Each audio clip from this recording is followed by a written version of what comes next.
Christ is my reward and all of my devotion. Now there's nothing in this world that could ever satisfy.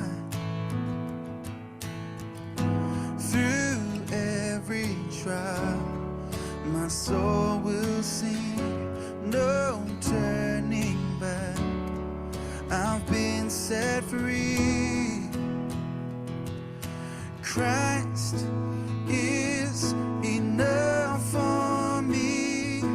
Christ is enough for me. Everything I need is in you. Everything I need. Christ, my all in all, the joy of my salvation. And this hope will never fail.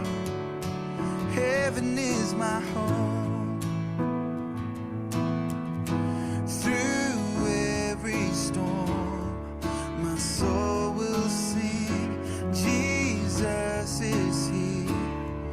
To God be the glory. Christ is enough for me. Christ is enough for me. Everything I need is in you. Everything I need.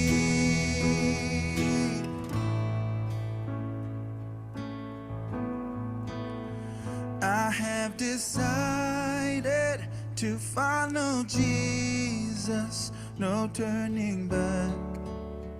No turning back. I have decided to follow Jesus. No turning back. No turning back. The cross before me, the world behind me. No turning back. No turning back. The cross before me, the world behind me.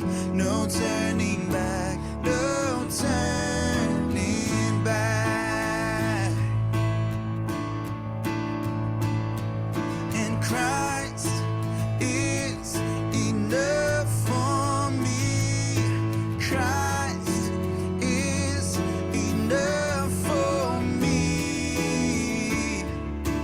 Everything I need is in you. Everything I need. I have decided to follow Jesus. No turning back. No turning back.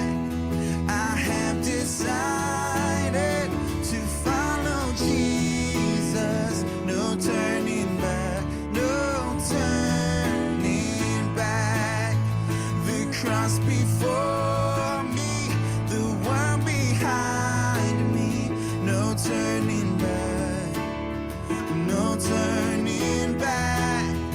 The cross before me, the world behind me. No turning back. No turning back. No turning back. No turning back.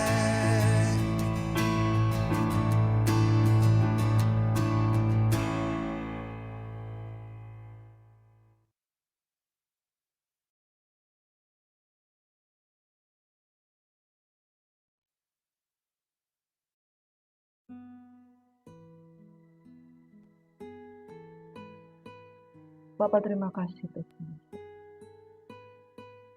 Biarlah puji-pujian ini mengalir dari dalam kehidupan kami. Yesus cukup bagi kami. Tidak ada alasan untuk kami berbalik kepada masa lalu. Tidak ada alasan untuk kami kembali kepada jalan-jalan yang jahat. Yesus Kristus cukup bagi kami. Memujimu, meninggikanmu seumur hidup kami, itulah yang terbaik dalam kehidupan kami. Kami mengucap syukur Bapa. Christ is enough for me. Thank you Lord Jesus. Dalam nama Yesus ketika Tuhan cukup bagi kami, maka kami dipenuhkan di dalam segala sesuatu, kami tidak kekurangan dalam hal apapun. Engkau cukup bagi kami. Thank you Jesus. Kami siap untuk mendengarkan firman-Mu dengan pengurapan baru dalam nama Yesus. Amin. Haleluya. Amin. Shalom, selamat pagi Bapak Ibu Saudaraku yang diberkati oleh Tuhan Yesus Kristus. Salib Kristus menyelamatkan, salib Kristus memulihkan. Saudaraku yang diberkati oleh Tuhan Yesus Kristus, ketika kita percaya kepada Yesus dengan sungguh-sungguh, maka kebenaran itu akan disingkapkan. Orang yang lapar dan haus akan kebenaran, ia akan dipuaskan. Orang yang mencari dan sungguh-sungguh ingin mengenal Dia, maka kebenaran itu akan disingkapkan. Saudaraku yang diberkati oleh Tuhan Yesus Kristus, di kitab Injil Matius ini menceritakan di pasal yang pertama menjelaskan tentang bagaimana Yesus lahir dari silsilah dari Adam dan Hawa hingga lahirlah Yesus Kristus. Oh, Yesus sesungguhnya adalah Mesias yang merupakan keturunan dari Raja Daud, dan itu sudah dinubuatkan ratusan tahun sebelumnya bahwa Yesus adalah anak Daud. Makanya firman Tuhan berkata, Bartimeus berseru-seru, orang buta itu berseru-seru, Yesus anak Daud, kasihanilah kami. Ketika mereka memperkatakan Yesus anak Daud, kasihanilah kami, berarti mereka mempercayai nubuatan yang berkata bahwa Mesias itu akan lahir dari keturunan Raja Daud itu sudah tergenapi di dalam Kristus Yesus. Nah, saudara, pengakuan demi pengakuan tentang Yesus adalah Mesias, bahwa dia adalah keturunan dari Raja Daud, itu mengalir dari silsilah dari orang tuanya. Nah, saudaraku yang diberkati, tetapi ada oknum-oknum, dan beberapa hari terakhir ini ketika kita membacakan, ada oknum-oknum yang ingin menjebak Yesus dengan memberikan pertanyaan-pertanyaan yang ingin mencoba Yesus. Di antaranya adalah orang Saduki yang mempertanyakan tentang kebangkitan, orang-orang Farisi yang mempertanyakan, dan ahli-ahli Taurat, imam-imam kepala yang mempertanyakan tentang kuasa dari kuasa manakah dia melakukan berbagai-bagai tanda dan mujizat. Nah, saudaraku yang diberkati oleh Tuhan Yesus Kristus, dan orang-orang Farisi yang mempertanyakan, hukum manakah yang paling terutama?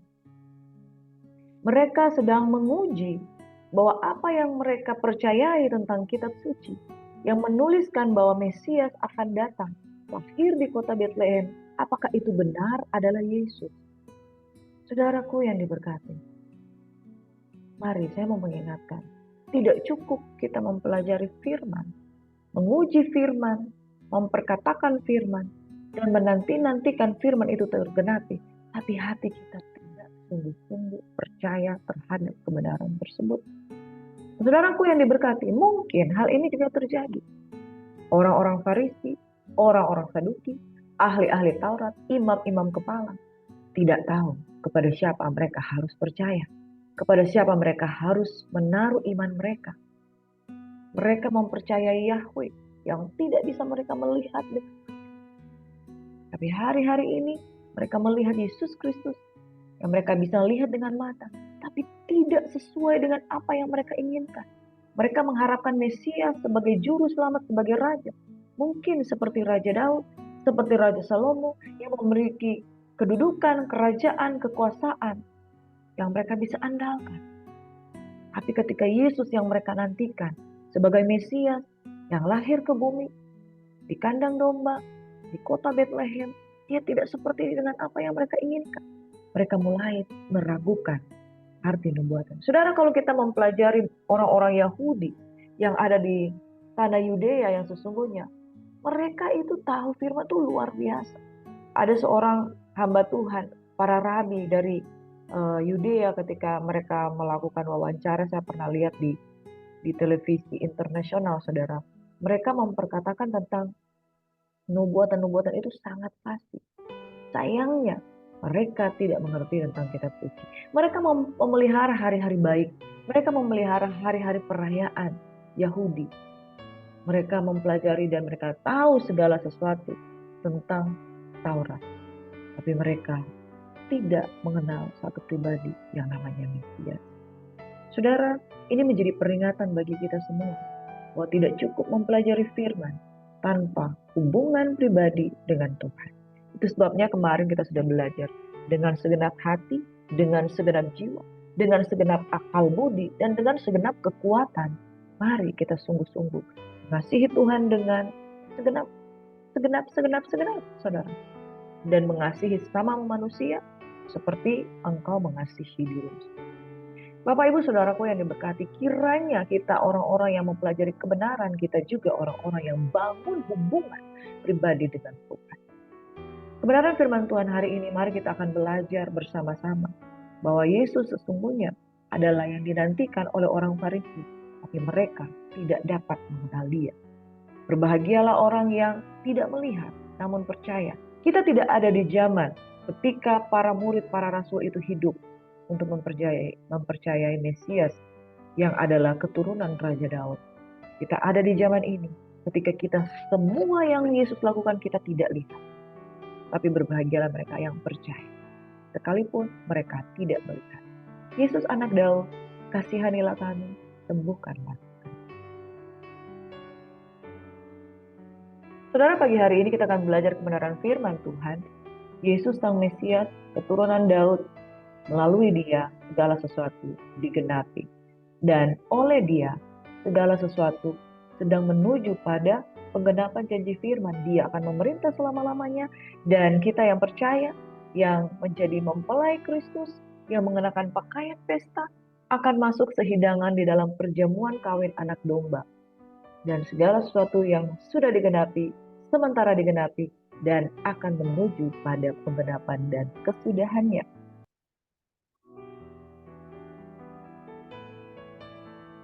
Matius 22 ayat 41 hingga ayat 46. Ketika orang-orang Farisi sedang berkumpul, Yesus bertanya kepada mereka, katanya, apakah pendapatmu tentang Mesias? Anak siapakah dia? Kata mereka kepadanya, anak Daud. Katanya kepada mereka, jika demikian, bagaimanakah Daud oleh pimpinan roh dapat menyebut dia tuannya? Ketika ia berkata, Tuhan telah berfirman kepada Tuanku, duduklah di sebelah kananku, sampai musuh-musuhmu kutaruh di bawah kakimu. Jadi jika Daud menyebut dia tuannya, bagaimana mungkin ia anaknya pula? Tidak ada seorang pun yang dapat menjawabnya. Dan sejak hari itu, tidak ada seorang pun juga yang berani menanyakan segala sesuatu kepadanya. Haleluya, Yesus. Beberapa hari terakhir ini ketika kita membaca perikop-perikop kebenaran firman Tuhan dari Injil Matius, berkali-kali mereka, banyak orang-orang bertanya kepada Yesus. Ada seorang muda yang melakukan segala ketetapan Taurat. Ada imam-imam kepala, ada orang Farisi, ada orang Saduki, ada ahli-ahli Taurat. Saudara, bahkan ada Nikodemus di Matius 3. Saudaraku yang diberkati oleh Tuhan Yesus Kristus, mereka sedang menguji apa yang mereka nantikan selama ini tentang Mesias. Lalu Tuhan begitu cerdasnya Tuhan berkata, apakah pendapatmu tentang Mesias? Anak siapakah dia? Anak Daud. Demikian bagaimanakah Daud oleh pimpinan roh dapat berkata dia tuannya? Tuhan telah berfirman, duduklah di sebelah kananku sampai musuhmu taruh di bawah kakimu. Saudara, nubuatan ini mereka tahu betul bahwa keturunan dari Daud adalah Mesias, itu adalah Tuhan juga dari Daud. Ya saudara, bagaimana mungkin keturunan Daud adalah anaknya, adalah tuannya juga, atau Tuhannya juga? Saudara, pertanyaan ini adalah pertanyaan yang dipenuhi dengan roh, dipenuhi dengan kuasa, dipenuhi dengan kebenaran.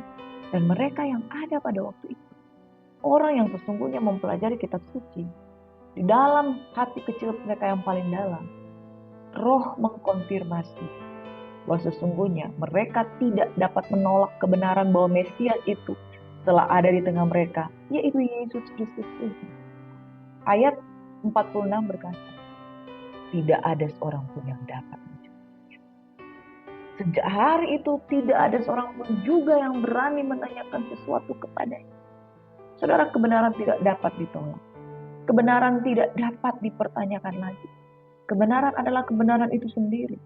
Sebab kita tahu bahwa Yesus adalah Allah pencipta itu.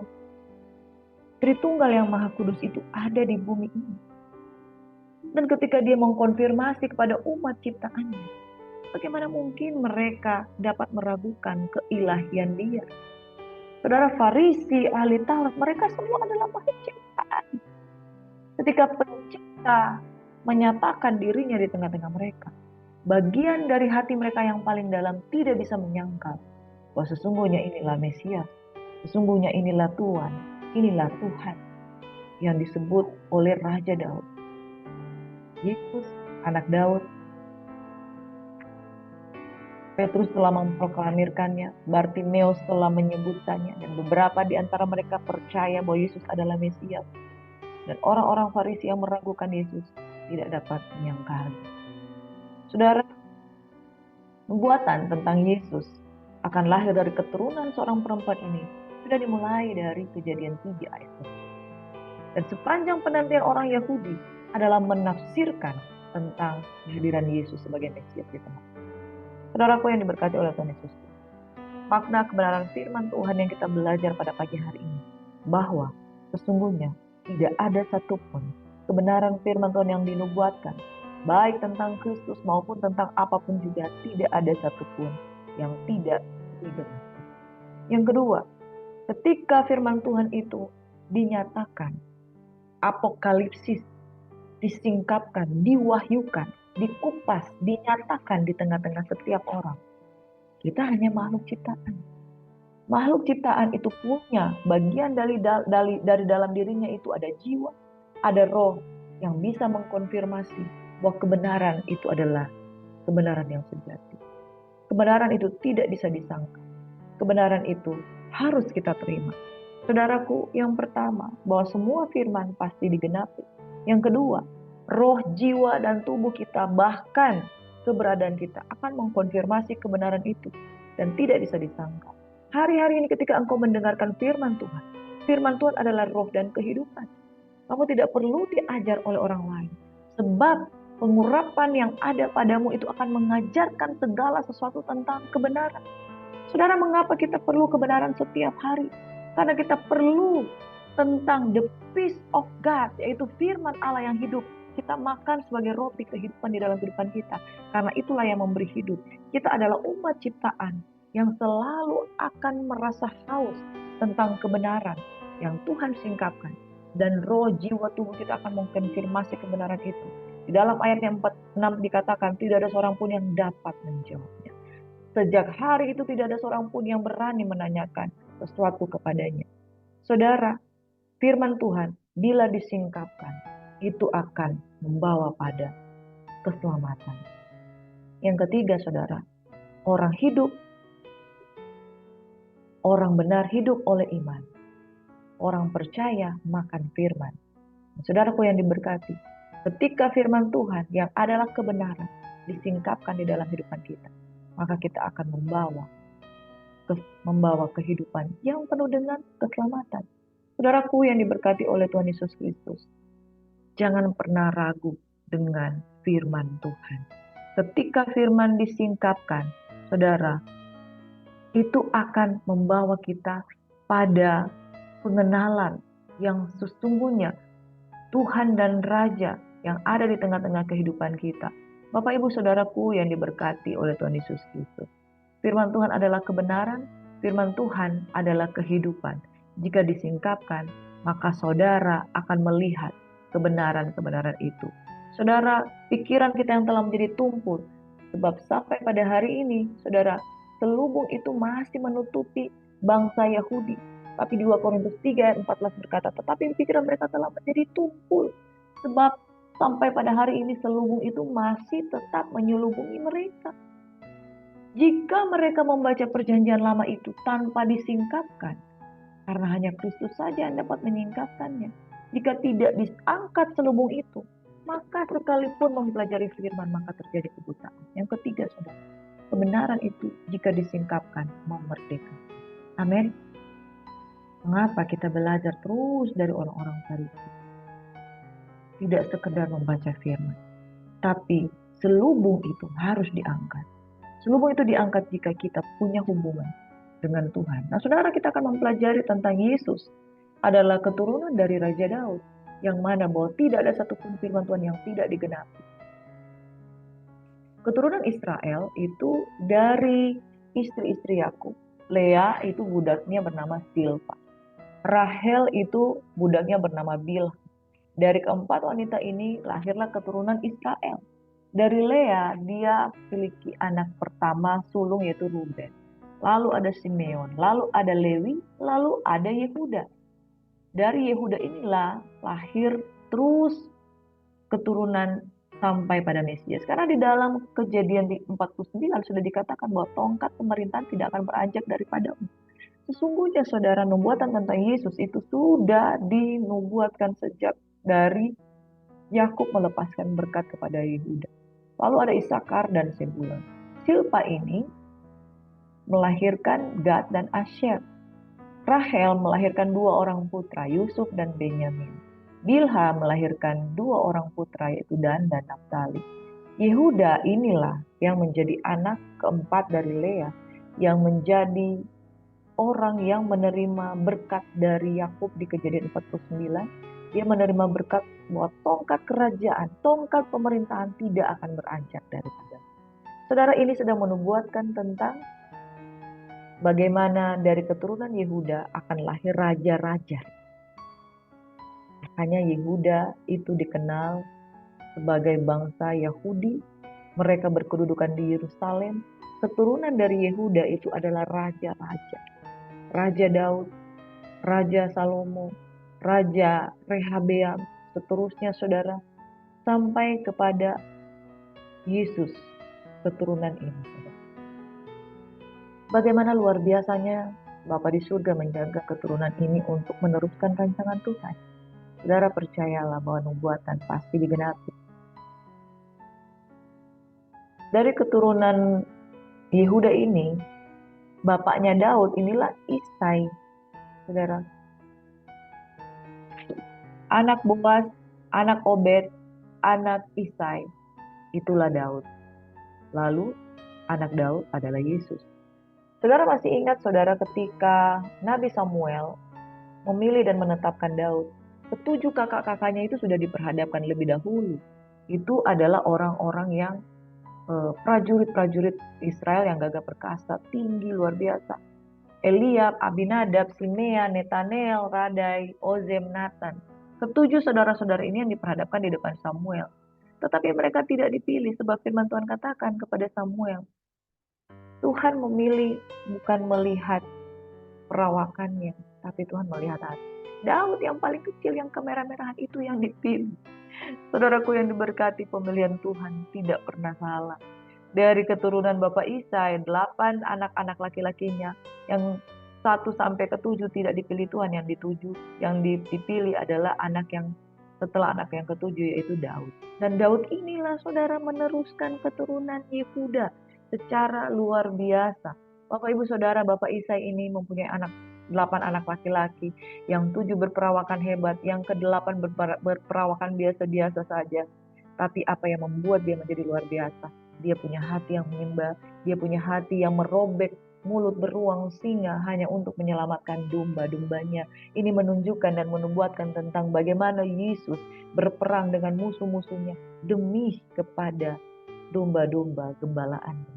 Itulah Daud menggambarkan tentang nubuatan tentang Mesias, bahwa dia seorang gembala dan dia tahu Tuhannya adalah gembala yang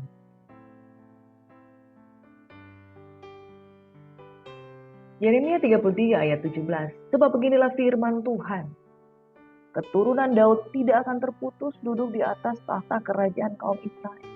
Orang Farisi yang mempelajari kitab suci ini, mereka menanti-nantikan Mesias. Pikiran mereka adalah pikiran yang tidak disingkapkan. Anggapan tentang keturunan Daud tidak akan terputus, duduk di atas tahta, ya, di keturunan kaum Israel, bahwa Mesias yang mereka nantikan sama hebatnya dengan Daud, sama hebatnya dengan Salomo, yang memiliki kerajaan yang hebat, yang luar biasa. Padahal ketika Yesus menyatakan dirinya. Dia datang dengan kerajaan yang berbeda, yaitu kerajaan yang damai sejahtera, yang kerajaan yang penuh dengan berlimpah mujizat, kerajaan yang penuh dengan salib Kristus. Dan itu membuat mereka mempertanyakan, apa sungguh-sungguh Mesias itu lahir dari Kristus? Nah, saudara, saya mau menampilkan sedikit di sini tentang keturunan dari Mesias, mulai dari Adam dan Hawa. Nah, kalau kita baca di sini ada tertulis keturunan Adam, ya saudara, 4.000 tahun sebelum Masehi. 4.004 tahun sebelum Masehi dan seterusnya. Ini menurut tafsiran. Keturunannya adalah Kain dan Habel sudah meninggal, tapi keturunan anak yang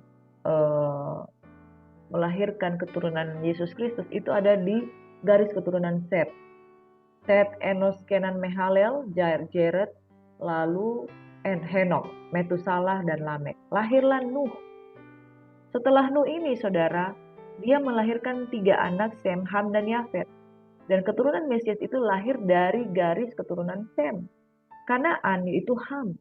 Itu bangsa yang tidak mengenal Tuhan dan hidup di bawah kutuk. Tapi Kanaan ini ditaklukkan di zaman pemerintahan, di zaman Musa dan Yosua. Kanaan ditaklukkan, saudara. Jadi keturunan Sem ada Arpaksad, Sela, Eber. Eber itu merupakan bangsa Ibrani. Peleg, Reu, Serug, Nahor, Tera. Tera ini adalah bapa dari Abraham.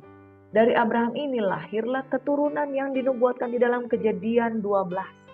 Jadi saudara mempelajari tentang genealogi atau silsilah dari Mesias, saudara akan melihat bahwa garis keturunan ini terjaga dengan luar biasa. Dari Abraham, Ishak, Yakub, ya, Ishak, Yakub, dan itulah yang kita sudah baca tadi. 12 anak-anak dari Yakub. Anak yang keempat yaitu Yehuda. Anak dari Yehuda yang dia dapatkan dengan istrinya Tamar ada Peres, anak kembar. Dari Peres lahir Hezron, Ram, Aminadab, Nazon, Salmon. Saudara, lalu Boas. Boas ini yang memperistrikan Rut. Saudara, ternyata Rut ini adalah bangsa Moab yang masuk di dalam silsilah Yesus. Saudara bisa lihat kembali di dalam Matius 1. Ada 5 perempuan yang disebutkan di kitab suci yang memiliki peranan untuk meneruskan genealogi atau silsilah Yesus Kristus sampai lahirnya Sang Mesias. Jadi Ram, Aminadab, Nason, Salmon, di situ ada juga keturunan yang lahir dari rahim Rahab. Nah, saudaraku yang diberkati. Saudara, kalau kita lihat Rahab itu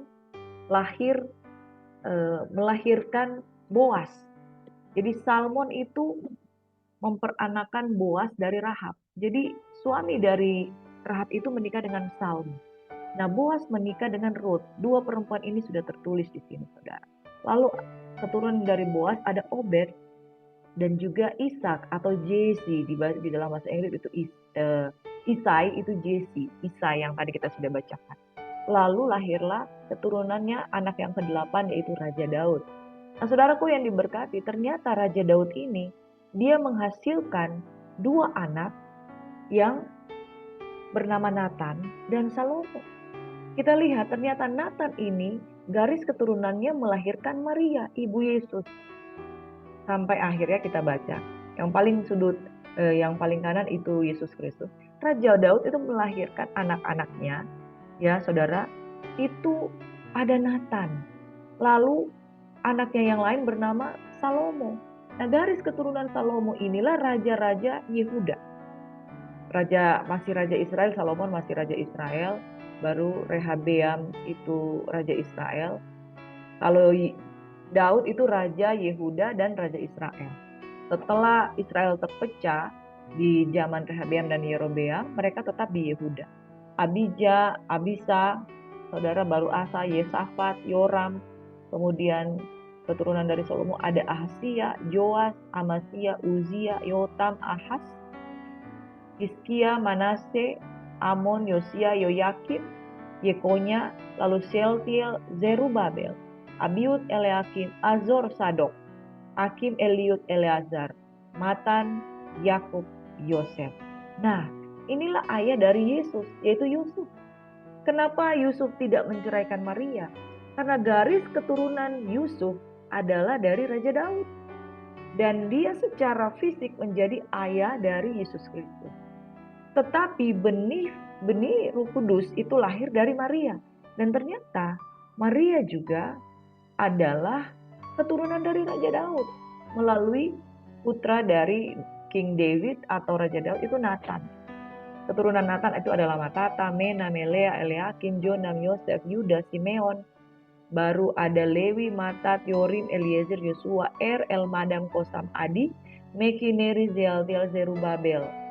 Ya, saudara, Resa, Johanan, Yoda, Yosef, Semein, Matatias, Maat, Hanegai, Hesli, Nahum, Amos, Matatias, Yosef, Yanai.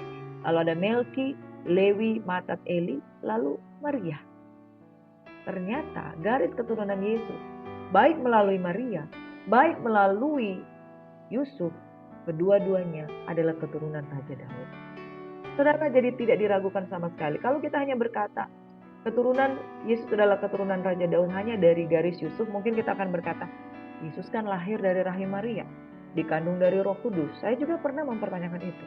Bagaimana mungkin dia adalah Mesias keturunan Raja Daud kalau benih yang dia kandung hanya dari benih Roh Kudus, kemudian lahir di kandungan Maria?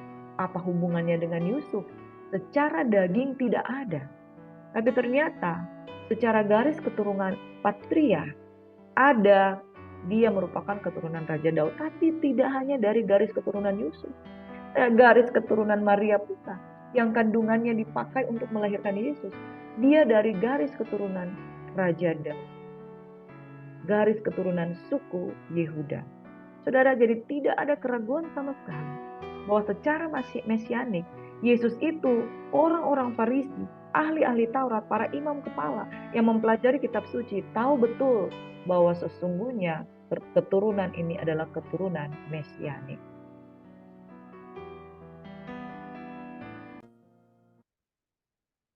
Saya mau simpulkan saudara bahwa silsilah Yesus Kristus, apakah Yesus adalah keturunan dari Daud melalui Yosef, melalui Yusuf, ataukah Maria? Sesungguhnya Yesus adalah keturunan Raja Daud dari silsilah Daud yang turun melalui Yusuf maupun Maria. Daud dan Batsheba anaknya adalah Salomon, anaknya juga adalah Nathan.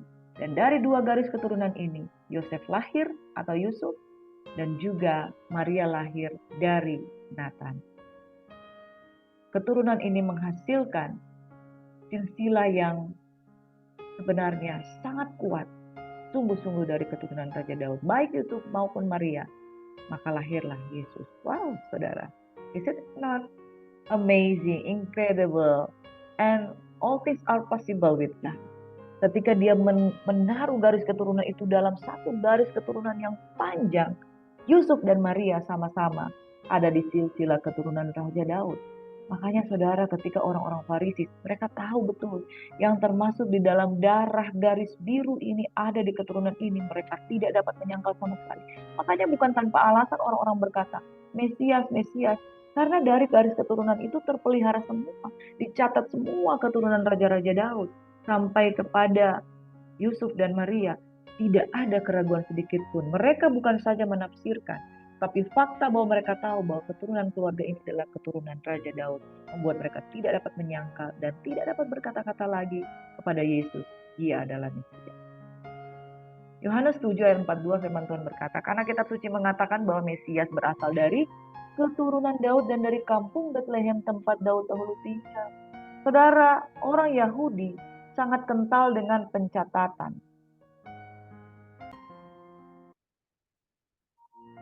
Bahkan kelompok mereka ada tinggal di daerah mana, mereka mengelompokkan kelompok-kelompok yang merupakan garis keturunan Raja Daud. Di kampung Betlehem, Yesus itu ada, Yesus itu lahir. Dan kemudian mereka menyambung-nyambungkan fakta ini. Tidak ada yang tidak dapat digenapi, saudara. Tidak ada yang salah bahwa Yesus adalah keturunan dari Raja Daud. Kisah Para Rasul 2 ayat 9 hingga 36, khotbah Petrus kepada orang-orang setelah dia mengalami keturunan Roh Kudus. Saudara-saudara, aku boleh berkata-kata dengan terus terang kepadamu tentang Daud, bapa bangsa kita. Ia telah mati dan dikubur, dan kuburannya masih ada pada kita sampai hari. Tetapi ia adalah seorang nabi dan ia tahu bahwa Allah telah berjanji kepadanya dengan mengangkat sumpah bahwa ia akan mendudukkan seorang dari keturunan Daud sendiri di atas tahtanya. Karena itu ia telah melihat ke depan dan telah berbicara tentang kebangkitan Mesias. Ketika ia mengatakan bahwa dia tidak ditinggalkan di dalam dunia orang mati dan bahwa dagingnya tidak mengalami kebinasaan. Yesus inilah yang dibangkitkan Allah. Dan tentang hal itu kami semua adalah saksi. Dan sesudah ia ditinggikan oleh tangan kanan Allah dan menerima Roh Kudus yang dijanjikannya itu, maka dicurahkannya apa yang kamu lihat dan dengar dari sini, sebab bukan Daud yang naik ke surga, malahan Daud sendiri berkata, Tuhan telah berfirman kepada Tuanku, duduklah di sebelah kananku sampai kubuat musuh-musuhmu menjadi tumpuan kaki. Jadi seluruh kaum Israel harus tahu dengan pasti bahwa Allah telah membuat Yesus yang kamu salibkan itu menjadi Tuhan dan Kristus. Tidak ada penyangkalan bahwa Yesus adalah Mesias karena dia sudah dinubuatkan dan nubuatan itu sudah digenapi. Tuhan sudah menaruh musuh-musuh di bawah tumpuan kaki Bapa. Saudara, penantian Mesias ini sudah panjang, mulai dari Kejadian 3 ayat 15 sehingga Abraham, Kejadian 12, 18, Kejadian 22 dan Kejadian 26 hingga 28. Kemudian dari keturunan Abraham itu betul-betul tergenapi keturunan dari bangsa Israel melalui Abraham. Lalu Yehuda di Kejadian 49, tongkat pemerintahan itu tidak akan beranjak. Lalu Raja Daud, bagaimana Tuhan akan memelihara Daud dan seluruh keturunannya dalam satu Tawarik 17, 2 Samuel 7, dan Mazmur serta Yesaya menubuatkan tentang Raja yang akan datang. Dan saudara, di dalam Yohanes 7 ayat 42 ini kita suci mengatakan Mesias berasal dari keturunan Daud dan dari kampung Bethlehem, tempat Daud dahulu tinggal. Makanya saudara, kita kembali ke Matius 1 bahwa sejak awal dituliskan tentang silsilah ini, saudara, untuk menyatakan bahwa Yesus adalah Mesias, Yesus adalah Kristus yang dijanjikan sebagai keturunan Daud dan Abraham. Yesus disebutkan sebagai anak Daud selama 17 kali. Yesus anak Daud, dia juga adalah tuannya, dia juga akan menaruh musuh-musuhnya di bawah tumpuan kaki Yahweh. Bapak Ibu Saudaraku yang diberkati, tidak ada keraguan bahwa Yesus adalah keturunan dari Raja Daud, dan Raja Daud menyebut dia Tuan. Raja Daud menyebut dia The Master, Kristus yang diurapi. Saudaraku, ingat yang pertama bahwa firman Tuhan pasti digenapi. Yang kedua, saudara, bahwa garis keturunan Yesus itu digenapi, bahwa kebenaran itu, saudara, pasti akan dinyatakan, pasti akan disingkapkan. Yang ketiga, saudara, Bapak Ibu yang diberkati oleh Tuhan Yesus Kristus, firman Tuhan adalah kebenaran. Barang siapa lapar dan haus akan kebenaran, maka ia akan dipuaskan.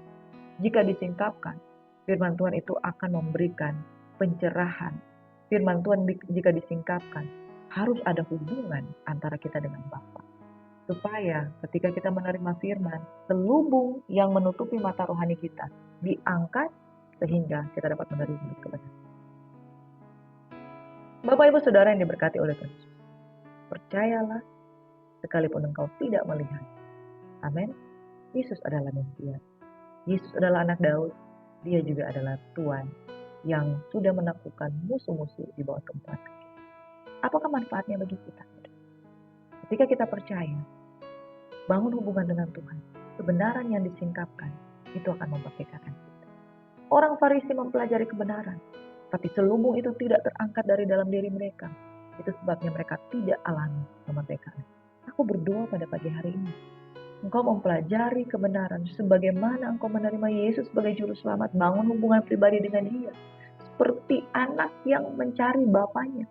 Maka saudara, selubung yang menutupi mata rohani itu akan diangkat dan engkau akan melihat kebenaran dan kemuliaan itu. Mari kita berdoa, anak-anak kerajaan. Yesus itu cukup bagi kita. There's no turning back. Tidak ada jalan untuk mundur. Yesus yang terbaik. Amin. Bapa di surga, kami mengangkat tangan, kami mohon berkat Tuhan. Bila disingkapkan, maka kebenaran itu akan memerdekakan kami. Selubung-selubung itu diangkat dari selaput mata rohani kami, supaya kami melihat kebenaran-Mu dan kami mempercayai dan kami mengalami firman itu sendiri. Bapak, kami berdoa pengurapan yang baru Engkau curahkan. Sehingga setiap hati yang percaya tidak mengalami kebutaan rohani, tapi mengalami penyingkapan. Saudara yang sudah diberkati dengan kebenaran firman Tuhan, angkat hatimu, terima berkat. Tuhan memberkati dan melindungi engkau, Tuhan menyinari engkau dengan wajahnya, memberikan engkau kasih karunia, Tuhan menghadapkan wajahnya kepadamu, memberikan engkau damai sejahtera, keluar masukmu ditunggui dan dijagai, engkau diberkati, engkau dibebaskan, engkau dipulihkan, engkau segelubung-selubung yang menutupi matamu akan diangkat, segala kebutaan rohani disingkirkan. Dalam nama Yesus, kita menjadi lebih daripada pemenang. Dalam nama Yesus kami berucap syukur. Amin. Shalom saudara yang diberkati, selamat beraktivitas and God bless you. Selamat merayakan cuti bersama dan menikmati liburan bersama dengan keluarga. Ingat, jangkau jiwa, satu hari itu cukup saudara. Tetapi Tuhan akan mempercayakan lebih dari satu jiwa, satu hari. Saya percaya lewat pelayanan ini, saudara-saudara akan dipulihkan, diberkati, dan lebih banyak jiwa akan dibawa pada kebenaran. Dalam nama Yesus, kiranya Tuhan Yesus memberkati kita. Shalom and God bless you.